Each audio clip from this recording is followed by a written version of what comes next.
2 mai 2025, c'est un nouveau mois et une nouvelle transformation qui s'annonce pour les fidèles partisans de l'Académie de la réussite totale du FIAD Europe.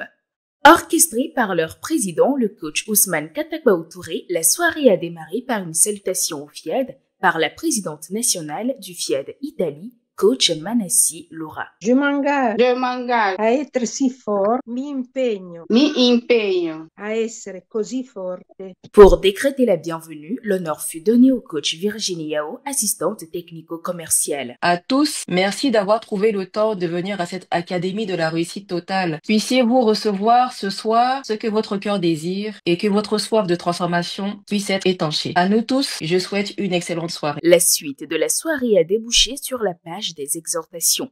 La première a été délivrée par le coach Sibi Traoré, psychothérapeute, et titrée « Un bon entrepreneur est en contact direct avec tous les usagers de son projet ». Un entrepreneur doit être en contact direct avec tous les acteurs de son entreprise afin d'être en permanence informé, de pouvoir s'assurer de la satisfaction des clients, puis de corriger rapidement les problèmes. Les entrepreneurs chinois appliquent ce principe en restant connectés avec leurs fournisseurs pour éviter des surcoûts, leurs clients pour éviter que les employés ne détournent la clientèle, les autorités pour anticiper sur les décisions nuisibles à leur activité, les employés pour les motiver. La deuxième exhortation fut centrée sur la maîtrise de la conduite, de l'anglais, de l'informatique et des réseaux sociaux, délivrée par le coach Matat Marie-Grace, collaboratrice d'agent général d'assurance. Dans les mentalités d'ici, on voit très bien que eux, c'est entré dans leur mœurs. À partir de 18 ans, 17 ans, il faut passer son permis, voilà. Surtout que lorsqu'on sait conduire, on a toute la liberté avec nous, quel que soit le pays dans lequel on arrive. L'anglais, qui est la première langue internationale, très très importante. Quand on vous recrute aujourd'hui ou bien quand vous-même vous voulez vous lancer, il faut minimalement savoir où cliquer, savoir naviguer. La même chose que les réseaux sociaux qu'on choisit de communiquer et comment orienter la communication. C'est un tout complet qu'il faut apprendre. Elle a été suivie d'une troisième intervention sur le pardon au service du bonheur conjugal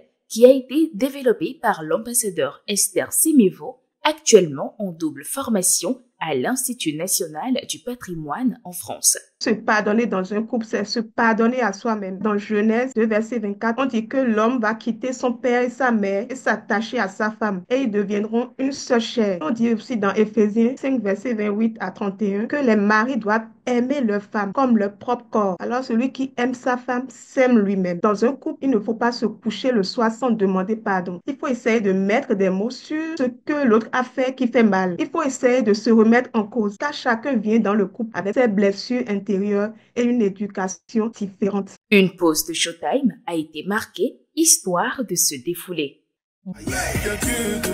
Gardant cette belle harmonie, ils amorcent la dernière phase des exhortations. Axée sur la santé par la zen attitude, elle a été décortiquée par le coach Marie-Laure Bocco, chargée de service clientèle à IATA. Une situation m'est arrivée où je suis restée dans un stress constant. À l'époque, je connaissais pas le FIAD. Je savais pas que en adoptant la zen attitude, cela limitait le stress et ses répercussions sur notre santé. J'avais glissé dans un style de vie qui me permettait de faire des choix pour garder mon équilibre. Le FIAD m'a appris à choisir de garder ma tranquillité, de rester dans un état calme, de préserver ma sérénité avec l'objectif de garder l'harmonie en moi, mais aussi autour de moi. Les participants ont ensuite été appelés par le président Fiat France, coach Patrick Vignon, à être généreux dans l'appel à contribution. La contribution nous a été partagée comme un levier pour attirer dans nos vies les bénédictions divines en abondance au travers de notre participation à une œuvre collective d'une manière ou d'une autre. La contribution en termes de sens nous a été partagée comme un levier pour acheter la protection, la bénédiction divine sur nos vies et nos biens. C'est un levier pour répondre à une invitation du cœur, pour dire merci à Dieu en écoutant et en donnant selon l'invitation de notre cœur.